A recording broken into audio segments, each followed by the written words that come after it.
So that's why I'm dealing with that. Any other questions on that at all? Okay, now, another series, another image that plays as what we call it what would it be called? It's kind of a lagoon bar, And that was this image right here, which had to be a shot, and this was the most difficult shot, and this took a lot of thought on my part to make it happen, and I shot this on the last day because I had to do a lot of investigation. First of all, they only gave us like an hour to shoot because it is an active bar, and they do not make money, okay, by us being there. You have to understand, we're sent by corporate.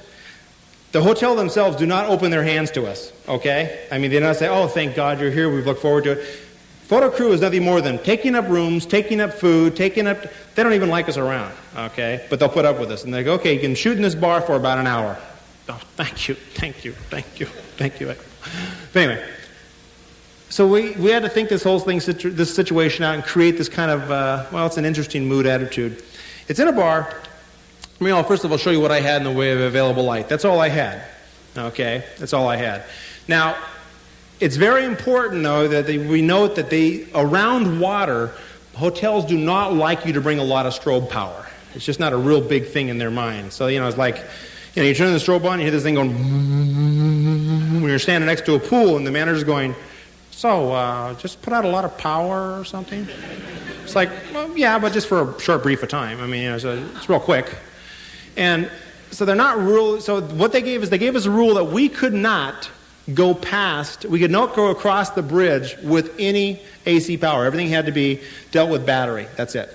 And on this side we could have AC power. So this is what we had to deal with. I couldn't create this with a strobe, so I had to deal with the available light that was up there.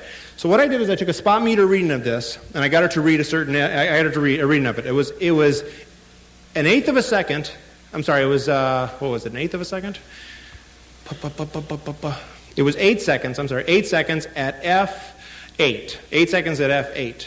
Okay. Now, if I did that, what would I get that? Since it's a reflective reading, what would I get if I exposed it at that? Pardon? 18%, right? I want this up to almost 100%, about a 72%. So twice as much. 4 times as much as what the meter said. So instead of going 8 seconds at f8, I'll go how many seconds? I'll go 30 seconds at f8. Okay, give me 5, 4. That's how I would set that brightness of the water. It's fine. Okay, 30 seconds. Okay, people say reciprocity factor. It's like, who cares? Hopefully she's never been in this bar before. So from Cleveland, so that doesn't look right. So then the problem is you had to shoot this at night because there's no way that kind of exposure. Can you imagine what the outside would look like during the daytime at 30 seconds at f8? Not real good. So taking a spot meter reading the sky, you get it to read F. Well, you got to get it to read about the same thing. I want it to read about what I call about a 9%, which is one stop below 18%. So I had to wait for the right time of day. By taking my spot meter reading, I could calculate at what time of day I could expose that at 30 seconds, okay, at f8 to get this to where this would be about a 9%. And it was about 2 hours after sunset. And it took me 3 nights sitting in that bar to figure that out, okay. Really, it's 3. But because you have to check. You get it right the first time, then you double check it twice. That's the way a photography should be done. But 3 nights or $200, however you want to look at it. But set that up. So that gave me this exposure with just the ambient. That's what I had. Okay. Now with all my people in non-ambient areas, that means that the people could actually then be recorded with strobe, and they could actually walk out of the photograph and just burn in the rest of that. And that's what we did, is we set it all up. We put them in positions to where they didn't have to put up with them. Okay, I didn't have to worry about them moving. And they were then lit with strobe. The strobe was done by taking one large box, it's a Chimera box, firing over, just almost aiming it right above their heads right here. So they just get what's called the side lit of the shotgun of the light, firing over the top of their head, and main lighting these people with the same light. So that's how I lit the primary people.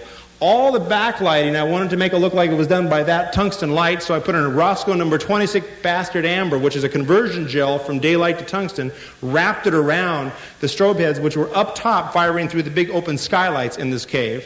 And that rimmed them out with that warm light from the strobe. That was 2 parabolics up top firing down, doing all my warming, all my highlighting.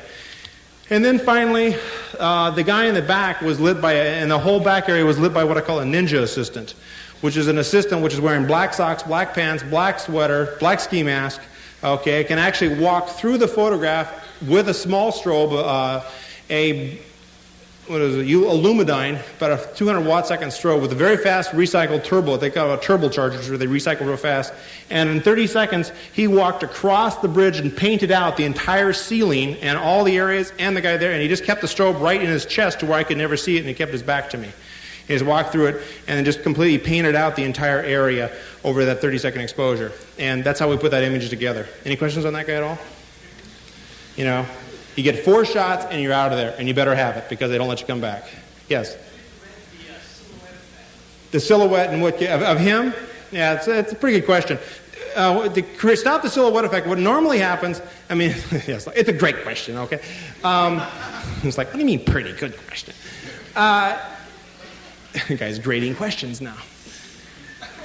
It's a simple answer, really. Instead of keeping the shoulders out, you keep the shoulders in. And then that's really is a big difference, because if you keep the guys, what happens is it creates a highlighting effect right across here, and you see his shoulder lines all the way across.